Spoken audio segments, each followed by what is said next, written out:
हिमवान का पार्वती को शिव की सेवा में रखने के लिए उनसे आज्ञा मांगना और शिव का कारण बताते हुए इस प्रस्ताव को अस्वीकार कर देना। ब्रह्मा जी कहते, नारद तदनंतर शैलराज हिमालय उत्तम फल फूल लेकर अपनी पुत्री के साथ हर्षपूर्वक भगवान हर के समीप गए। वहां जाकर उन्होंने ध्यान परायण त्रिलोकीनाथ शिव को प्रणाम किया और अपनी अद्भुत कन्या काली को हृदय से उनकी सेवा में अर्पित कर दिया। फल फूल आदि सारी सामग्री उनके सामने रखकर पुत्री को आगे करके शैलराज ने शंभु से कहा, भगवान, मेरी पुत्री आप भगवान चंद्रशेखर की सेवा करने के लिए उत्सुक है, अतः आपके आराधन की इच्छा से मैं इसको साथ लाया हूँ।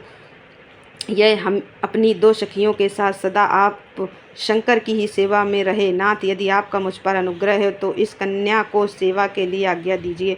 तब भगवान शंकर ने उस परम मनोहर काम रूपिणी कन्या को देखकर आंखें मूंद लीं और अपने त्रिगुणातीत अविनाशी परम तत्वमय उत्तम रूप का ध्यान आरंभ किया। उस समय सर्वेश्वर एवं सर्वव्यापी जटाजूटधारी वेदांत वेद चंद्रकला विभूषण शंभु उत्तम आसन पर बैठकर नेत्र बंद किए तप ध्यान में ही लग गए। वह यह देख हिमाचल ने मस्तक झुकाकर पुनः उनके चरणों में प्रणाम किया।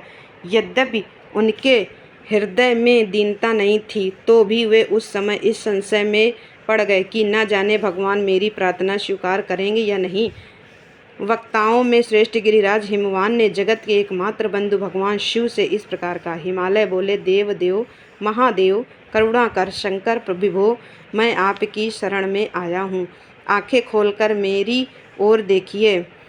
शिव सर्व महेशान जगत को आनंद प्रदान करने वाले प्रभो महादेव, आप संपूर्ण आपत्तियों का निवारण करने वाले हैं। मैं आपको प्रणाम करता हूँ। स्वामिन प्रभो, मैं अपनी इस पुत्री के साथ प्रतिदिन आपका दर्शन करने के लिए आऊँगा, इसके लिए आदेश दीजिए। उनकी यह बात सुनकर देव महेश्वर ने आंखें खोलकर ध्यान छोड़ दिया और कुछ सोच विचार कर कहा। महेश्वर बोले, गिरिराज, तुम अपनी इस कुमारी कन्या को घर में रख कर ही नित्य मेरे दर्शन को आ सकते हो, अन्यथा मेरा दर्शन नहीं हो सकता।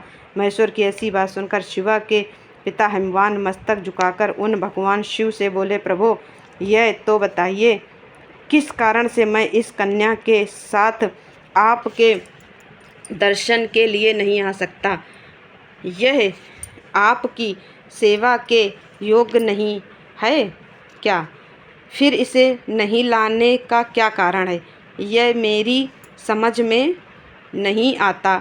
यह सुनकर भगवान वृषभध्वज शंभु हंसने लगे और विशेषतः दुष्ट योगियों को लोकाचार का दर्शन कराते हुए वे हिमालय से बोले, शैलराज, यह कुमारी सुंदर कट्टी प्रदेश से सुशोभित तनवंगी चंद्रमुखी और शुभ लक्षणों से प्रसन्न है, इसलिए इसे मेरे समीप तुम्हें नहीं लाना चाहिए।